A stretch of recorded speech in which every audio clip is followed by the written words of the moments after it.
vidpromom.com, and I'm coming at you today with 5 ways to use special effects in your GoPro videos and family movies. We're talking about sound effects, background music, transitions, motion graphics, you know, all that fun stuff. And I'm not gonna lie, I don't go crazy with a lot of special effects and things in my GoPro videos and family movies. And I like to keep things simple here on my YouTube channel. Other than background music, of course, I like to try to keep things to a minimum. But I've been browsing some of the effects over at ProductionCrate.com, and this could become a little bit of a rabbit hole. Check this out. ProductionCrate is a website which has resources for filmmakers, creatives, and you know, regular people like you and me. They have special effects, graphics, sound effects, even background music, and they were kind enough to sponsor this video. But what's really flippin' cool is that you can actually use everything in their open library for free. So I want to give you some ideas for ways that you can use those free resources from ProductionCrate.com in your GoPro videos, your family movies, or even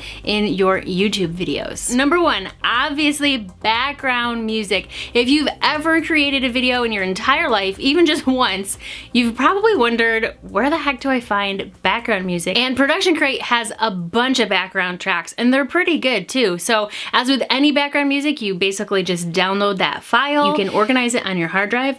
I keep my background music in a resources folder. Then you import it into your project, then drop it down into your timeline. Now you know, or maybe you don't if you're new here, but you know I always recommend that you choose your background music before you start editing your video. So it seemed fitting that that should be number 1. Number 2, also under sound effects and music, come on down to the ambient / background. Now, you know how when you're using your GoPro, sometimes the audio is a little bit iffy, or if you've cut up a bunch of clips when you're editing, sometimes the sound, it just kind of sounds like it's all chopped up like. Gotta clear off the picture. Sometimes. But what if you inserted an ambient background track? So for example, if you have some footage from a rainy day and maybe you didn't get real good audio of the actual rain, or maybe your GoPro was inside of a super suit or a waterproof housing and you can't even tell that it's raining, you could go to ProductionCrate, download a rainstorm ambient background track, and place that down on your track when you're editing. You could do a little bit of messing around with the volume of that ambient track and the volume of your actual audio to kind of make it work for you. So you're kind of faking that rain noise a little bit. You can do storms, you can do waves, there's all kinds of different ambient background tracks that you can download. And you know, it's kind of a neat way, depending on how you're trying to edit your video, you may be able to kind of enhance your video by doing that. Number 3, sound effects could be useful for enhancing things like points of impact. Like this one here, we're sledding, I'm like going down the hill super slow, and my daughter kind of jumps on top of me. So this is actually a duffel bag drop sound effect,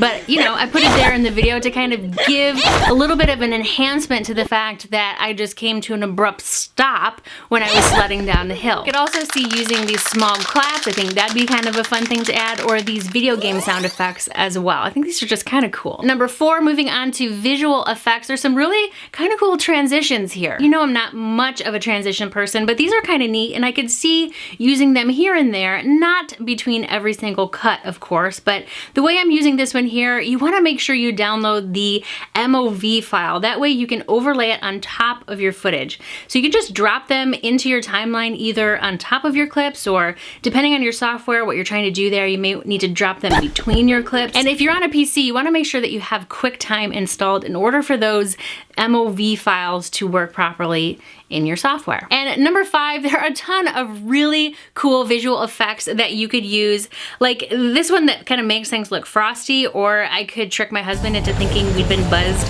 by an Apache. He'd be so jealous. And of course, I popped a helicopter sound effect from ProductionCrate in there as well. But then there's these really cool kind of light leaks and things like that that you can add just to kind of give a little bit of a different ambiance. Personally, I'm finding a ton of really useful effects, even if I like to keep things simple. And I mean, if I wanted to go bonkers with effects, then I know where to find those as well. So like I said, you can grab a free account from ProductionCrate.com, and with a free account, you're limited to 5 downloads per day. You notice when I was browsing the library, some of the items have a pro next to it. I think it's about half their library is Pro and the other half is in the open free library. The Pro account is $40 a year, and then you have unlimited downloads, plus you have access to their Pro things in their library, which I think is a bargain for all of the things that you have access to, all of those special effects, all the motion graphics, the background music. Anyway, if you want to have some fun with your GoPro videos, your family movies, even your YouTube videos, there's a lot of really great resources for YouTubers there. Then head over to ProductionCrate.com, and before you go and download all of the resources that your hard drive can handle, give this video a big thumbs up and let me know in the comments if you'd like to see more how-to videos and tutorials for how to use things like motion graphics and special effects in your videos. Thanks for watching. Bye. Open library. Open in your GoPro video for all of the things you have. Cut.